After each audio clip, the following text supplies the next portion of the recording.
श्रीमद् भागवत महापुराण दशम स्कंध अध्याय 85। श्री भगवान के द्वारा वसुदेव जी को ब्रह्मज्ञान का उपदेश तथा देवकी के 6 पुत्रों को लौटा लाना। श्री सुखदेव जी कहते हैं, परीक्षित, इसके बाद एक दिन भगवान श्री कृष्ण और बलराम जी प्रातःकालीन प्रणाम करने के लिए माता पिता के पास गए। प्रणाम कर लेने पर वसुदेव जी बड़े प्रेम से दोनों भाइयों का अभिनंदन करके कहने लगे। वसुदेव जी ने बड़े बड़े ऋषियों के मुंह से भगवान की महिमा सुनी थी तथा उनके ऐश्वर्यपूर्ण चरित्र भी देखे थे। इससे उन्हें इस बात का दृढ़ विश्वास हो गया था कि ये साधारण पुरुष नहीं, स्वयं भगवान है। इसलिए उन्होंने अपने पुत्रों को प्रेम पूर्वक संबोधित करके यूं कहा, सच्चिदानंद स्वरूप श्री कृष्ण, महायोगीश्वर संकर्षण, तुम दोनों सनातन हो। मैं जानता हूँ कि तुम दोनों सारे जगत के साक्षात कारण स्वरूप प्रधान और पुरुष के भी नियामक परमेश्वर हो। इस जगत के आधार, निर्माता और निर्माण सामग्री भी तुम ही हो। इस सारे जगत के स्वामी तुम दोनों हो और तुम्हारी ही क्रीड़ा के लिए इसका निर्माण हुआ है। यह जिस समय जिस रूप में जो कुछ रहता है होता है वह सब तुम ही हो। इस जगत में प्रकृति रूप से भोग्य और पुरुष रूप से भोक्ता तथा दोनों से परे दोनों के नियामक साक्षात भगवान भी तुम ही हो। इंद्रियातीत, जन्म, अस्तित्व आदि भाव विकारों से रहित परमात्मन, इस चित्र विचित्र जगत का तुम ही ने निर्माण किया है और इसमें स्वयं तुमने ही आत्मा रूप से प्रवेश भी किया है। तुम प्राण क्रिया शक्ति और जीव ज्ञान शक्ति के रूप में इसका पालन पोषण कर रहे हो। क्रियाशक्ति प्रधान प्राण आदि में जो जगत की वस्तुओं की सृष्टि करने की सामर्थ्य है वह उनकी अपनी सामर्थ्य नहीं, तुम्हारी ही है, क्योंकि वे तुम्हारे समान चेतन नहीं, अचेतन है, स्वतंत्र नहीं, परतंत्र है। अतः उन चेष्टाशील प्राण आदि में केवल चेष्टा मात्र होती है, शक्ति नहीं। शक्ति तो तुम्हारी ही है प्रभो। चंद्रमा की कांति, अग्नि का तेज, सूर्य की प्रभा, नक्षत्र और विद्युत आदि की स्फुरन रूप से सत्ता, पर्वतों की स्थिरता, पृथ्वी की साधारण शक्ति रूप से वृत्ति और गंधरूप गुण, ये सब वास्तव में तुम ही हो। परमेश्वर, जल में तृप्त करने, जीवन देने और शुद्ध करने की जो शक्तियां हैं वे तुम्हारा ही स्वरूप है। जल और उसका रस भी तुम ही हो प्रभो। इंद्रिय शक्ति, अंतःकरण की शक्ति, शरीर की शक्ति, उसका हिलना डोलना, चलना फिरना, ये सब वायु की शक्तियां तुम्हारी ही हैं। दिशाएं और उनके अवकाश भी तुम ही हो। आकाश और उस आश्रयभूत स्फोट शब्द तन्मात्रा या परावाणी, नाद पश्यंती, ओंकार, मध्यमा तथा वर्ण, अक्षर एवं पदार्थों का अलग अलग निर्देश करने वाले पद, रूप, वैखरी वाणी भी तुम ही हो। इंद्रिया, उनकी विषय प्रकाशिनी शक्ति और अधिष्ठात्र देवता तुम ही हो। बुद्धि की निश्चयात्मिका शक्ति और जीव की विशुद्ध स्मृति भी तुम ही हो। भूतों में उनका कारण तामस अहंकार, इंद्रियों में उनका कारण तेजस अहंकार और इंद्रियों के अधिष्ठात्र देवताओं में उनका कारण सात्विक अहंकार तथा जीवों के आवागमन का कारण माया भी तुम ही हो। जैसे मिट्टी आदि वस्तुओं के विकार, घड़ा, वृक्ष आदि में मिट्टी निरंतर वर्तमान है और वास्तव में वे कारण मृत्तिका रूप ही है, उसी प्रकार जितने भी विनाशवान पदार्थ हैं उनमें तुम कारण रूप से अविनाशी तत्व हो। वास्तव में वे सब तुम्हारे ही स्वरूप है प्रभो। सत्व, रज, तम, ये तीनों गुण और उनकी वृत्तियां परिणाम महत्त्वादि परब्रह्म परमात्मा में तुम में योग माया के द्वारा कल्पित है। इसलिए ये जितने भी जन्म, अस्थि, वृद्धि, परिणाम आदि भाव विकार हैं वे तुम में सर्वथा नहीं है। जब तुम में इनकी कल्पना कर ली जाती है तब तुम इन विकारों में अनुगत जान पड़ते हो। कल्पना की निवृत्ति हो जाने पर तो निर्विकल्प परमात्म स्वरूप तुम ही तुम रह जाते हो। यह जगत सत्व, रजतम, इन तीनों गुणों का प्रवाह है। देह, इंद्रिय, अंतःकरण, सुख, देख और रंग लोभादि उन्हीं के कार्य हैं। इनमें जो अज्ञानी तुम्हारा सर्वात्मा का सूक्ष्म स्वरूप नहीं जानते वे अपने देहाभिमान रूप अज्ञान के कारण ही कर्मों के फंदे में फंसकर बार बार जन्म मृत्यु के चक्कर में भटकते रहते हैं। परमेश्वर, मुझे शुभ प्रारब्ध के अनुसार इंद्रियादि की सामर्थ्य से युक्त अत्यंत दुर्लभ मनुष्य शरीर प्राप्त हुआ, किंतु तुम्हारी माया के वश होकर मैं अपने सच्चे स्वार्थ परमार्थ से ही असावधान हो गया और मेरी सारी आयु यूं ही बीत गई प्रभो। यह शरीर मैं हूँ और इस शरीर के संबंधी मेरे अपने हैं। इस अहंता एवं ममता रूप स्नेह की फांसी से तुमने इस सारे जगत को बांध रखा है। मैं जानता हूँ कि तुम दोनों मेरे पुत्र नहीं हो, संपूर्ण प्रकृति और जीवों के स्वामी हो। पृथ्वी के भारभूत राजाओं के नाश के लिए ही तुमने अवतार ग्रहण किया है। यह बात तुमने मुझे कही भी थी। इसलिए दीनजनों के हितैषी, शरणागत वत्सल, मैं आप तुम्हारे चरण कमलों की शरण में हूँ, क्योंकि वे ही शरणागतों के संसार भय को मिटाने वाले हैं। अब इंद्रियों की लोलुपता से भर पाया, इसी के कारण मैंने मृत्युग्रास इस शरीर में आत्मबुद्धि कर ली और तुमने, जो कि परमात्मा हो, पुत्र बुद्धि।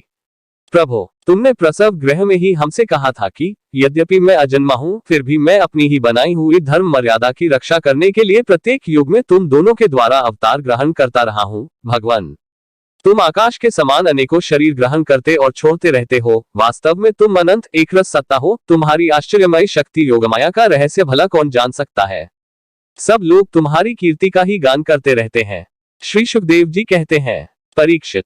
वसुदेव जी के ये वचन सुनकर यदुवंश शिरोमणि भक्तवत्सल भगवान श्री कृष्ण मुस्कुराने लगे। उन्होंने विनय से झुककर मधुर वाणी से कहा, भगवान श्री कृष्ण ने कहा, पिताजी, हम तो आपके पुत्र ही हैं, हमें लक्ष्य करके आपने यह ब्रह्म ज्ञान का उपदेश किया है। हम आपकी एक एक बात युक्तियुक्त मानते हैं। पिताजी, आप लोग, मैं, भैया बलराम जी, सारे द्वारकावासी, संपूर्ण चराचर जगत, सब के सब आपने जैसा कहा वैसे ही हैं। सबको ब्रह्मरूपी समझना चाहिए। पिताजी, आत्मा तो एक ही है, परंतु वह अपने में ही गुणों की सृष्टि कर लेता है और गुणों के द्वारा बनाए हुए पंचभूतों में एक होने पर भी अनेक, स्वयं प्रकाश होने पर भी दृश्य, अपना स्वरूप होने पर भी अपने से भिन्न, नित्य होने पर भी अनित्य और निर्गुण होने पर भी सगुण के रूप में प्रतीत होता है।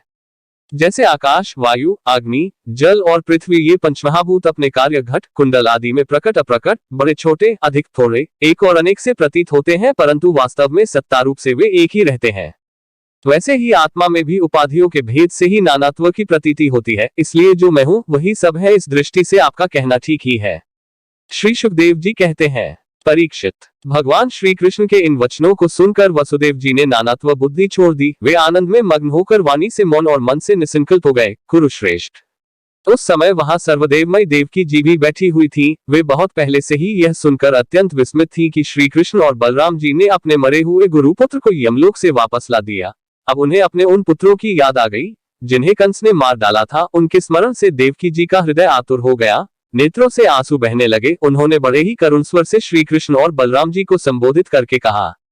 देवकी जी ने कहा, लोकाभिराम राम, तुम्हारी शक्ति मन और वाणी के परे है। श्री कृष्ण, तुम योगेश्वरों के भी ईश्वर हो। मैं जानती हूँ कि तुम दोनों प्रजापतियों के भी ईश्वर आदिपुरुष नारायण हो। यह भी मुझे निश्चित रूप से मालूम है कि जिन लोगों ने कालक्रम से अपना धैर्य, संयम और सत्वगुण खो दिया है तथा शास्त्र की आज्ञाओं का उल्लंघन करके जो स्वेच्छाचार परायण हो रहे हैं, भूमि के भारभूत उन राजाओं का नाश करने के लिए ही तुम दोनों मेरे गर्भ से अवतीर्ण हुए हो। तुम्हारे पुरुष रूप अंश से उत्पन्न हुई माया से गुणों की उत्पत्ति होती है और उनके लेशमात्र से जगत की उत्पत्ति, विकास तथा प्रलय होता है। आज मैं सर्वांतःकरण से तुम्हारी शरण हो रही हूँ। मैंने सुना है कि तुम्हारे गुरु सांदीपनि जी के पुत्र को मरे बहुत दिन हो गए थे। उनको गुरु दक्षिणा देने के लिए उनकी आज्ञा तथा काल की प्रेरणा से तुम दोनों ने उनके पुत्र को यमपुरी से वापस ला दिया।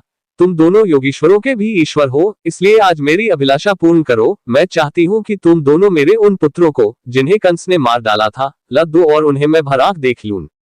श्री सुखदेव जी कहते हैं, परीक्षित, माता देवकी जी यह बात सुनकर भगवान श्री कृष्ण और बलराम दोनों ने योगमाया का आश्रय लेकर सुतल लोक में प्रवेश किया। जब दैत्यराज बलि ने देखा कि जगत के आत्मा और इष्टदेव तथा मेरे परम स्वामी भगवान श्री कृष्ण और बलराम जी सुतल लोक में पधारे हैं, तब उनका हृदय उनके दर्शन के आनंद में निमग्न हो गया। उन्होंने झटपट अपने कुटुंब के साथ आसन से उठकर भगवान के चरणों में प्रणाम किया।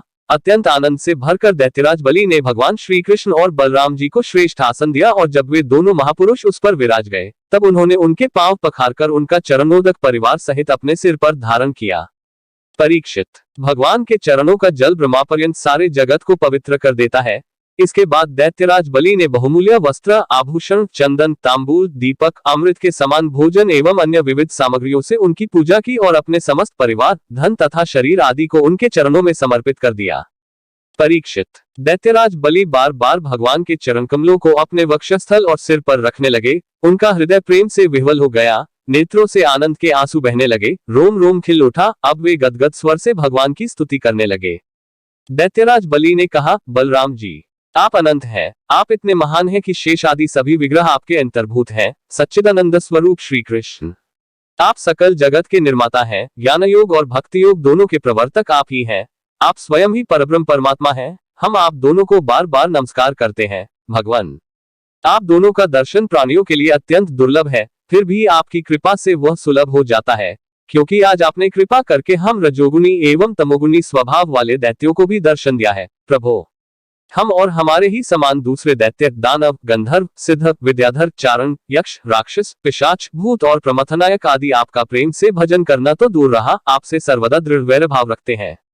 परंतु आपका श्री विग्रह साक्षात वेदमय और विशुद्ध सत्व स्वरूप है, इसलिए हम लोगों में से बहुतों ने दृढ़ वैर भाव से, कुछ ने भक्ति से और कुछ ने कामना से आपका स्मरण करके उस पद को प्राप्त किया है, जिसे आपके समीप रहने वाले सत्व प्रधान देवता आदि भी नहीं प्राप्त कर सकते।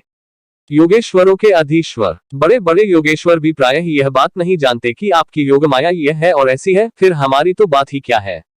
इसलिए स्वामी, मुझ पर ऐसी कृपा कीजिए कि मेरी चित्त वृत्ति आपके उन चरण कमलों में लग जाए जिसे किसी की अपेक्षा न रखने वाले परमहंस लोग ढूंढा करते हैं, और उनका आश्रय लेकर मैं उससे भिन्न इस घर गृहस्थी के अंधेरे कुएं से निकल जाऊं प्रभु।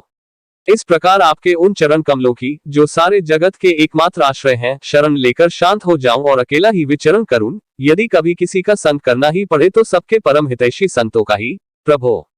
आप समस्त चराचर जगत के नियंता और स्वामी हैं। आप हमें आज्ञा देकर निष्पाप बनाइए, हमारे पापों का नाश कर दीजिए, क्योंकि जो पुरुष श्रद्धा के साथ आपकी आज्ञा का पालन करता है वह विधि निषेध के बंधन से मुक्त हो जाता है। भगवान श्री कृष्ण ने कहा, दैत्यराज, स्वयंभू मनवंतर में प्रजापति मरीचि की पत्नी उर्ना के गर्भ से 6 पुत्र उत्पन्न हुए थे। वे सभी देवता थे। वे यह देखकर कि ब्रह्मा जी अपनी पुत्री से समागम करने के लिए उद्यत हैं, हंसने लगे। इस परिहास रूप अपराध के कारण उन्हें ब्रह्मा जी ने शाप दे दिया और वे असुर योनि में हिरण्यकशिपु के पुत्र रूप से उत्पन्न हुए। अब योगमाया ने उन्हें वहां से लाकर देवकी के गर्भ में रख दिया और उनको उत्पन्न होते ही कंस ने मार डाला। दैत्यराज, माता देवकी जी अपने उन पुत्रों के लिए अत्यंत शोकातुर हो रही हैं और वे तुम्हारे पास हैं, अतः हम अपनी माता का शोक दूर करने के लिए उन्हें यहाँ से ले जाएंगे। इसके बाद ये शाप से मुक्त हो जाएंगे और आनंद पूर्वक अपने लोक में चले जाएंगे। इनके 6 नाम है स्मर, उद्गीत, परिश्वंग, पतंग, क्षुद्रभूत और घृणी। उन्हें मेरी कृपा से पुनः सद्गति प्राप्त होगी। परीक्षित, इतना कहकर भगवान श्री कृष्ण चुप हो गए। दैत्यराज बलि ने उनकी पूजा की। इसके बाद श्री कृष्ण और बलराम जी बालकों को लेकर फिर द्वारका लौट आए तथा माता देवकी को उनके पुत्र सौंप दिए। उन बालकों को देखकर देवी देवकी के हृदय में वात्सल्य स्नेह की बाढ़ आ गई। उनके स्तनों से दूध बहने लगा। वे बार बार उन्हें गोद में लेकर छाती से लगाती और उनका सिर सूंघती। पुत्रों के स्पर्श के आनंद से सराबोर एवं आनंदित देवकी ने उनको स्तन पान कराया। वे विष्णु भगवान की उस माया से मोहित हो रही थी जिससे यह सृष्टि चक्र चलता है। परीक्षित, देवकी जी के स्तनों का दूध साक्षात अमृत था, क्यों न हो। भगवान श्री कृष्ण जो उसे पी चुके थे, उन बालकों ने वही अमृतमय दूध पिया। उस दूध के पीने से भगवान श्री कृष्ण के अंगों का स्पर्श होने से उन्हें आत्म साक्षात्कार हो गया। इसके बाद उन लोगों ने भगवान श्री कृष्ण, माता देवकी, पिता वसुदेव और बलराम जी को नमस्कार किया। तदनंतर सबके सामने ही वे देवलोक में चले गए। परीक्षित, देवी देवकी यह देखकर अत्यंत विस्मित हो गईं कि मरे हुए बालक लौट आए और फिर चले भी गए। उन्होंने ऐसा निश्चय किया कि यह श्री कृष्ण का ही कोई लीला कौशल है। परीक्षित, भगवान श्री कृष्ण स्वयं परमात्मा है, उनकी शक्ति अनंत है। उनके ऐसे ऐसे अद्भुत चरित्र इतने हैं कि किसी प्रकार उनका पार नहीं पाया जा सकता। सूत जी कहते हैं, शंकादि ऋषियों, भगवान श्री कृष्ण की कीर्ति अमर है, अमृतमयी है। उनका चरित्र जगत के समस्त पाप तापों को मिटाने वाला तथा भक्तजनों के कर्णकुहरों में आनंद सुधा प्रवाहित करने वाला है। इसका वर्णन स्वयं व्यासनंदन भगवान श्री सुखदेव जी ने किया है। जो इसका श्रवण करता है अथवा दूसरों को सुनाता है, उसकी संपूर्ण चित्तवृत्ति भगवान में लग जाती है और वह उन्हीं के परम कल्याण स्वरूप धाम को प्राप्त होता है।